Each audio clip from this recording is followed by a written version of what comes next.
अस्सलामु अलैकुम वरहमतुल्लाहि वबरकातुहू। दोस्तों, आज हमारे पास एक फ्रिज आई है। उसकी कंप्लेन ये थी कि ये ठंडक नहीं करती। ठीक है, तो जब हम लोग कस्टमर के घर पहुंचे, फ्रिज चेक किया तो उसमें ठंडक नहीं थी।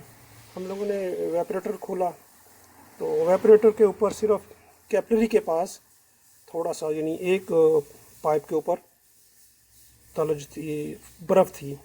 ठीक है, तो हम लोग ले आए घर पे। पहले उसका डाउट हुआ कंप्रेसर का पंप वीक हो गया।